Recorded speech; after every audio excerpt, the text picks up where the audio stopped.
लक्ष्यता गुप्ता, सृजन फाउंडेशन की general secretary वंदना जी कोथरा, जीतो की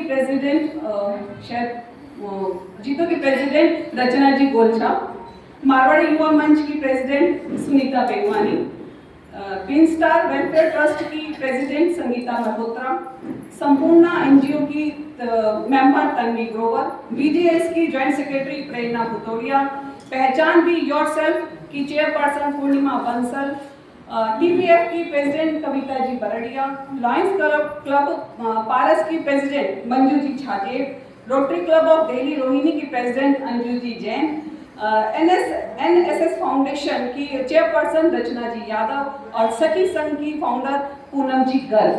आप सभी का और आपके साथ पधारी हुई आपकी सभी संपूर्ण टीम का हम उत्तर दिल्ली महिला मंडल की ओर से हार्दिक स्वागत और हार्दिक अभिनंदन करते हैं। पहले दो नाम दोबारा बोलना। स्मार्ट केयर फाउंडेशन के पैटर्न मेंबर मधुलिका जी गोयल और कैंसर केयर ग्रुप की फाउंडर मीनाक्षी जी गर्ग। सावित्री के श्री चरणों में मेरा सब नमन। उपस्थित आज के हमारे मुख्य अतिथि हमारी अपनी कनिका जी जैन, जिनको रात को कितने बजे बात करो वो हमारे लिए हमेशा तैयार रहती है, और नॉर्थ दिल्ली महिला मंडल की पूर्वाध्यक्ष श्रीमती 13 महिला मंडल से आया हुआ काम है। ये हमारा अंतर्राष्ट्रीय महिला दिवस के अंतर्गत गृह लक्ष्मी स्वाभिमान अभियान का आयोजन आज हम इस प्रांगण में कर रहे हैं, जिनके दो महत्वपूर्ण पहलू हैं। पहला एनजीओ मीट, जिसमें आज हमने दिल्ली की विभिन्न एनजीओ से संस्थाओं से बहनों को इनवाइट किया है और उनके साथ मिलकर हम महिला सशक्तिकरण के अनेकों पहलुओं पर विचार विमर्श करेंगे। दूसरा है हमारा प्रेरणा सम्मान। प्रेरणा सम्मान हमारी उन बहनों के लिए जिनमें से एक तो अभी आ गई हैं, गुलाब जी दुगड़, उनका मैं यहाँ हार्दिक अभिनंदन करती हूँ।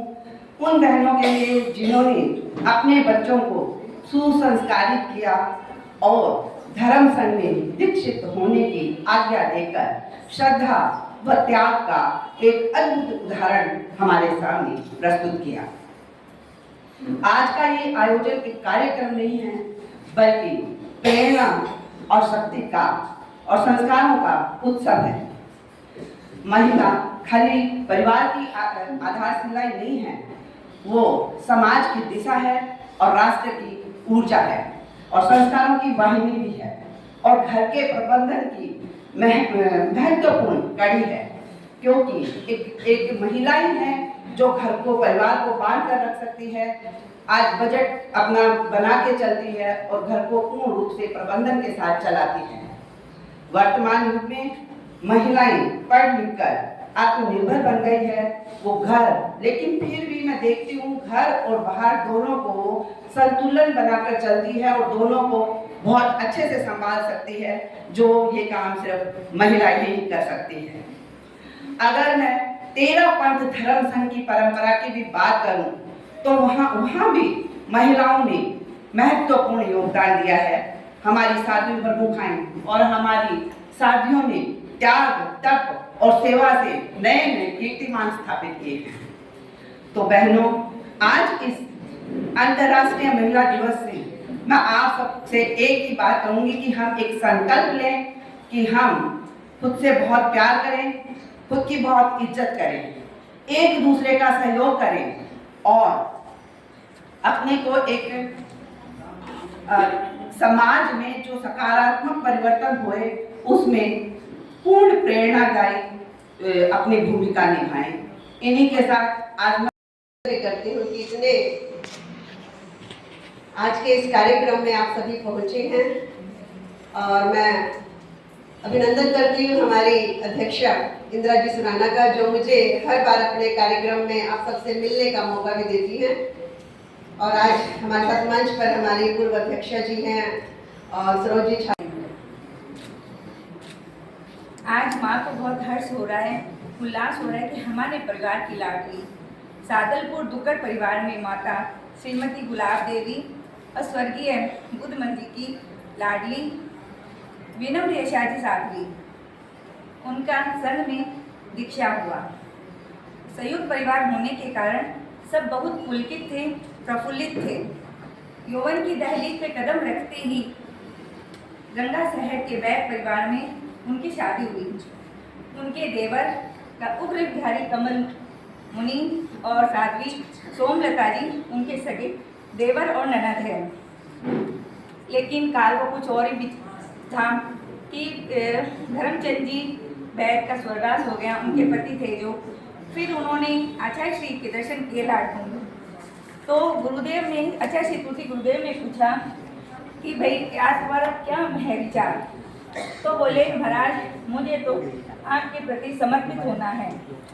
तो बोले ठीक है। तो उन्होंने पारमार्थिक सिंचन संस्थान का आदेश मिल गया।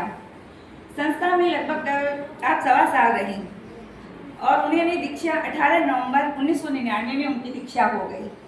दीक्षा के पश्चात आपको शासन श्री साध्वी पान कुमारी जी प्रथम डूंगरगढ़ में को वंदना कराई गई और उन्होंने मतलब विनम्र शाह जी ने इतनी सेवा की, उनका तन का कपड़ा बनकर रही वो।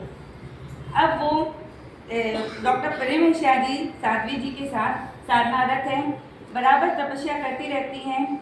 एक आसन 2 वर्षीय तब भी कर लिया उन्होंने और अभी भी उनका एक आसन तब चल रहा है। बस अब एक आसन की भाई बहन में वो सबसे बड़ी थी, इसलिए सबसे लाडली थी। हमारा पूरा परिवार आपके प्रति यह मंगल कामना करता है, आप सदा इस वैष्णव शासन में फलो फूलो और संघ और परिवार का नाम रोशन करो। ओम अरहम।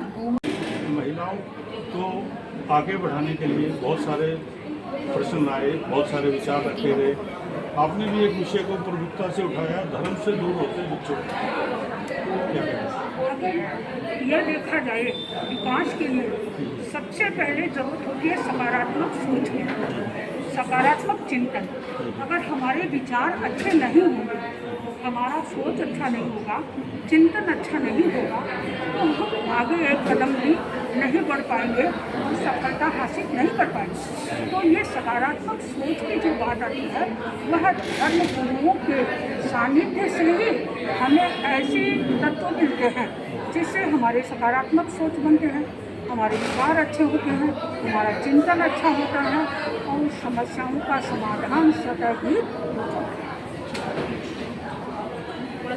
धर्म से लिए अपनी बेटी को दी, मुझे बहुत अच्छा लग रहा है, अच्छा लग रहा है।